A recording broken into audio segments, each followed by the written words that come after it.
Saudara Menko Bidang Pemberdayaan Manusia Muhaimin Iskandar meninjau persiapan dapur pembuatan makanan bergizi gratis terbesar di Indonesia, yaitu Dapur Kebayunan Tapos Depok yang mampu memproduksi 16.000 makan bergizi gratis ke sekolah-sekolah mulai dari PAUD sampai dengan SMA sederajat di Kota Depok. Menko Bidang Pemberdayaan Manusia Caimin meninjau persiapan proses masak, pengepakan makanan di Dapur Kebayun Tapos untuk melihat pendistribusian makan bergizi gratis kepada para peserta didik di Kota Depok, Jawa Barat. Program makan bergizi gratis juga harus melibatkan petani, supplier sekitar agar berdampak kepada UMKM. Makan bergizi gratis ini, saudara, dilaksanakan bertahap dan ditargetkan bulan Juli nanti dapat diberikan kepada seluruh peserta didik.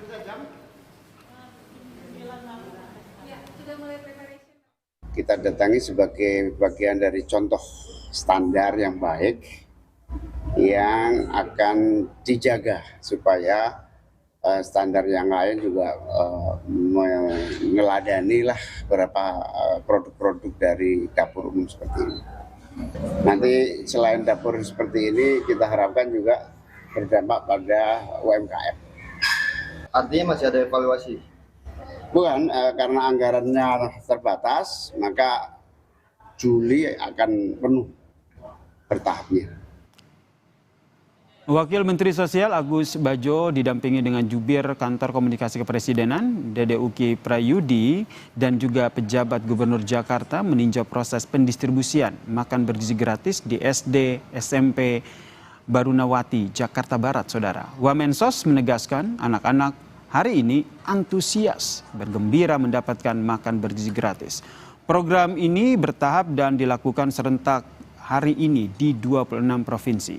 Agus Jabo optimistis target 3 juta penerima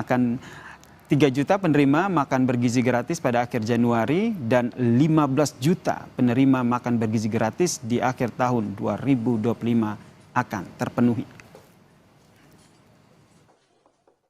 Memang program ini bertahap dan pada hari ini kita melaksanakan di 26 provinsi dan dilakukan oleh sekitar 190 SPPG.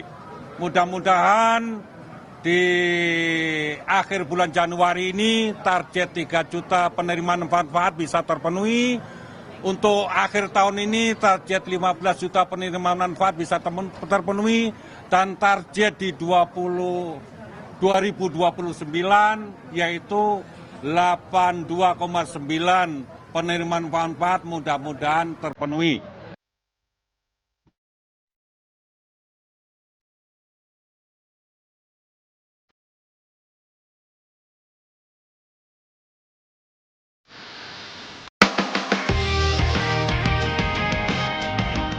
Program makan bergizi gratis digelar serentak hari ini di 196 titik di 26 provinsi.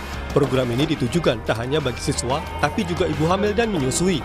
Seperti di SD Negeri 11 Pagi Selipi, Jakarta, makan bergizi disediakan mulai pukul 8 pagi dengan pembagian makanan yang terdiri dari protein, sayur mayur, dan susu atau penggantinya.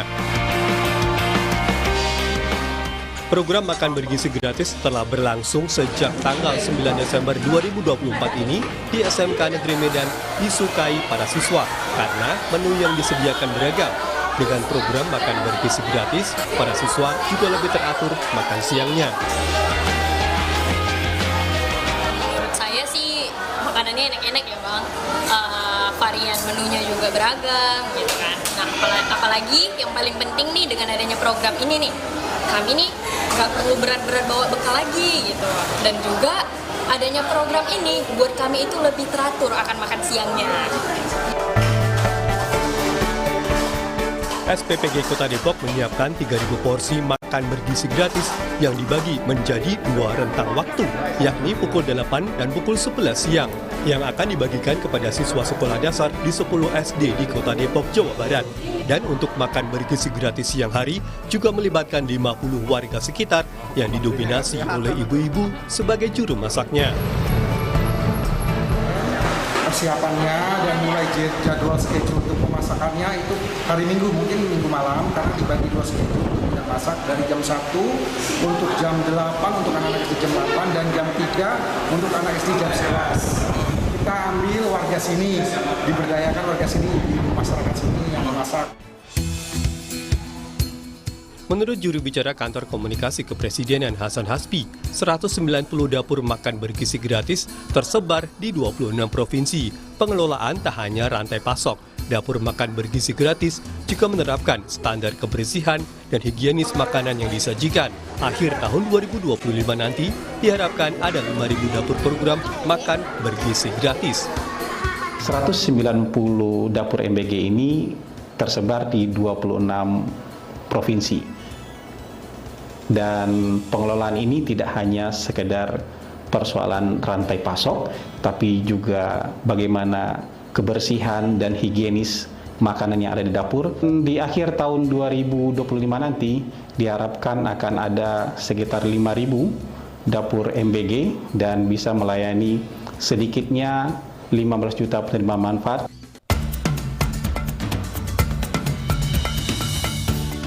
Presiden Prabowo Subianto berpesan dalam amanatnya agar program makan bergizi gratis menggunakan bahan baku dari desa dan dalam negeri.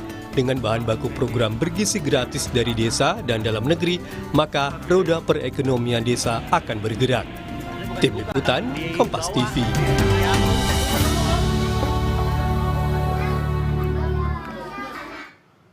Tenaga ahli utama Kantor Komunikasi Kepresidenan, Dede Prayudi, menyatakan pemerintah tidak mematok anggaran per porsi untuk menu makan bergizi gratis. Anggaran yang sebelumnya disebut sebesar Rp10.000 merupakan harga yang dikira-kira per porsi.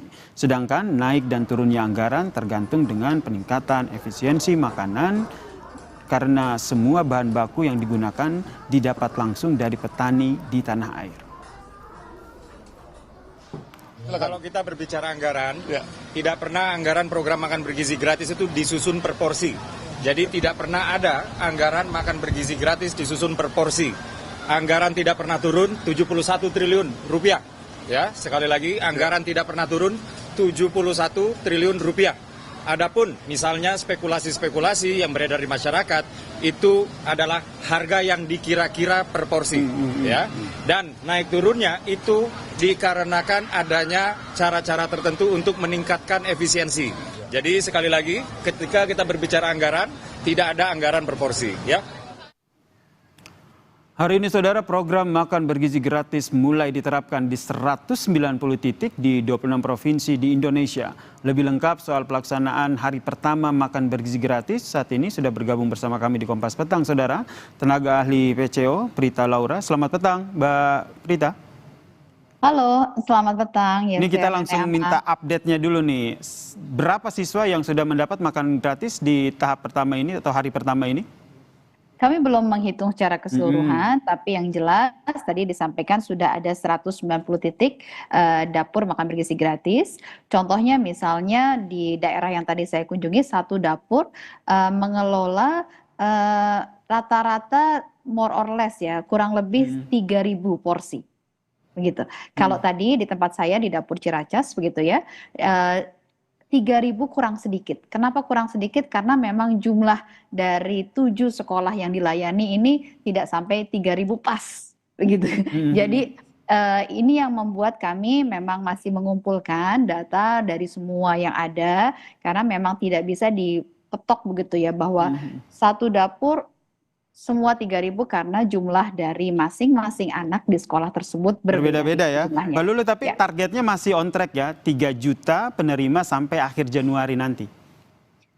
Kita doakan bersama, kita upayakan bersama. Amin. Dan harus on track. Karena bagaimanapun ini adalah sebuah langkah yang sangat penting yang bagaimanapun harus kita sukseskan untuk mencapai sumber daya manusia yang berkualitas. Indonesia Emas 2045 itu tidak sebentar, tidak lama, sebentar kalau dalam hitungan kita tumbuh kembang manusia begitu ya. Jadi ini adalah satu masa, saya sampaikan ini sebuah golden moment untuk kita bisa membangun bangsa kita. Jadi harus tercapai, kita harus tercapai begitu ya bersama. Mbak Lulu, tapi catatan untuk hari ini, hari pertama program makan gizi gratis berlangsung apa saja? Sudah berjalan dengan baik secara keseluruhan. Ada beberapa catatan memang karena memang proses untuk membangun dapur ini tidak semudah yang dipikirkan oleh masyarakat begitu ya. Ada proses di mana pengadaan bangunannya, kemudian memasukkan, kemudian peralatannya, kalau bicara mengenai mengumpulkan sumber daya manusia. Jadi banyak sekali proses yang sangat kompleks yang memang ini sedang terus-menerus kemudian berproses untuk diperbaiki. Namun secara sistem sudah dibangun sedemikian rupa, selama 6 bulan uji coba terus dilakukan, kita bisa melihat sistemnya seperti apa yang bisa memastikan agar rantai pasok ini bisa berjalan dengan baik dan kemudian memberikan makanan yang berkualitas bagi anak-anak Indonesia. Terutama juga bagaimana pengolahan makanannya, jangan sampai kemudian ada makanan yang basi, jangan sampai kemudian ada makanan yang kualitasnya tidak baik, ada anak Indonesia yang keracunan, jangan sampai seperti itu. Dan juga dipikirkan juga bagaimana proses transparansinya, agar jangan sampai kemudian program ini menjadi sebuah ajang pungli baru. Sistem dibuat sedemikian rupa dan ini adalah sistem yang terus berkembang, terus berproses. Jadi pembelajaran itu menjadi satu kata kunci utama untuk membangun sistem yang terbaik untuk makan bergizi gratis bagi masa depan anak Indonesia ini. Sistemnya sudah terbangun, kemudian mekanismenya juga sudah diatur sedemikian rupa. Namun ada informasi terkait dengan penundaan program MBG di Merauke. Update-nya seperti apa, Mbak Lulu? Di Merauke sebenarnya sudah dipersiapkan begitu ya. Penundaan ini sebenarnya adalah kita saya belum tahu ya begitu ya apa update-nya di sana karena masing-masing lokasi tentunya ada faktor-faktornya sendiri. Bagaimanapun kesiapan SOP yang terjaga dengan baik itu yang utama. Bapak Presiden menyampaikan bahwa jika memang di titik tersebut belum siap jangan dipaksakan. Karena memang titik tersebut kesiapan dan SOP menjadi sangat penting untuk kemudian diterapkan untuk memberi makan yang terbaik bagi anak-anak. Jangan sampai karena kondisi dapurnya kurang higienis, kemudian dipaksakan diberikan, itu tentunya tidak diinginkan. Jangan sampai dipaksakan ternyata malah realisasinya tidak baik begitu kan? Seperti ada makanan basi dan segala macam. Ini yang tidak diharapkan terjadi. Nah, dari program yang sudah berjalan ini kemudian kan selalu digaungkan bahwa ada pelibatan warga lokal, kearifan lokal, kemudian memanfaatkan semua sumber daya termasuk hasil tani dari warga lokal. Apakah ini juga sudah terrealisasi di hari pertama ini? Yang hari ini saya pantau adalah di Ciracas. Di Ciracas sudah suplai makanan berasal dari pasar-pasar lokal dan tentunya ini juga terbuka nanti kemudian bagi masyarakat petani, kemudian nelayan dan juga UMKM lokal untuk kemudian menjadi bagian dari mitra makan bergizi gratis masih sangat terbuka. Jadi kalau misalnya sehari ini saya lihat prakteknya di dapur di daerah Ciracas ada 46 masyarakat lokal yang kemudian mendapatkan lapangan pekerjaan baru bekerja di dapur makan bergizi gratis yang kebanyakan diantaranya adalah para ibu-ibu ikut membantu. Jadi dalam program makan bergizi gratis ini selain kemudian juga memberikan makanan bergizi yang bergratis untuk peningkatan kualitas sumber daya manusia Indonesia, anak-anak kita, namun juga berdampak kepada ekonomi, yaitu ekonomi lokal dalam bentuk penciptaan lapangan pekerjaan. Di satu dapur saja tadi saya menyaksikan ada 46 lapangan pekerjaan baru sebagai pemasak, sebagai yang mempersiapkan makanan, bahkan kemudian supir. Dan kemudian juga ada potensi bisnis baru, off-taker dari hasil-hasil pertanian dan juga hasil peternakan dan juga kemudian nelayan yang ada. Namun ada satu hal yang juga saya ingin sampaikan di sini ya, Ser ya. Kita sempat melihat bahwa pada tahun 2022 Menteri PMK Bapak Muhadjir Effendi menyampaikan ada 41% anak Indonesia tidak sarapan dan 58% memiliki pola makan yang tidak sehat. Dalam proses saya mengamati program makan bergizi gratis di beberapa tempat, saya menemukan bahwa angka ini benar-benar berbicara. Jadi ketika saya bicara, saya tanyakan kepada kelas begitu ya, siapa yang hari ini tidak sarapan? Tangan yang terangkat itu banyak. Jadi tidak sarapan. Tidak sarapan ini bisa berbagai sebab begitu ya. Ada yang memang tidak tersedia makanannya di mejanya untuk sarapan, ada yang memang kebiasaannya tidak sarapan, bisa berbagai sebab. Nah, kemudian 58% memiliki pola makan yang tidak sehat. Data tersebut ternyata juga berbicara di lapangan. Jadi sehingga kami akhirnya melihat sehingga akhirnya Ya, program gizi gratis, makan bergizi gratis ini akhirnya dihadirkan sehingga bisa menyelesaikan masalah-masalah yang tadi Mbak Lulu sampaikan ya. Kemudian ini terkait dengan hitungan anggaran, hitungan pemerintah realisasi anggaran di tahap awal. Kalau kita dengarkan tadi disampaikan bahwa anggarannya ini total ini 71 triliun, tidak pernah turun. Tapi di masa awal program makan bergizi gratis ini berapa anggarannya? sama, tidak pernah turun, dari awal ditargetkan 71 triliun. Berarti tidak akan turun dan anggaran ini akan selalu digunakan untuk program sampai target nanti ada 5.000 dapur makan bergizi gratis ya di akhir tahun ya? Ya, betul. Baik, terima kasih Mbak Prita Laura telah berbagi informasi di Kompas Petang. Tenaga ahli PCO, Prita Laura. Terima kasih ya, Ser.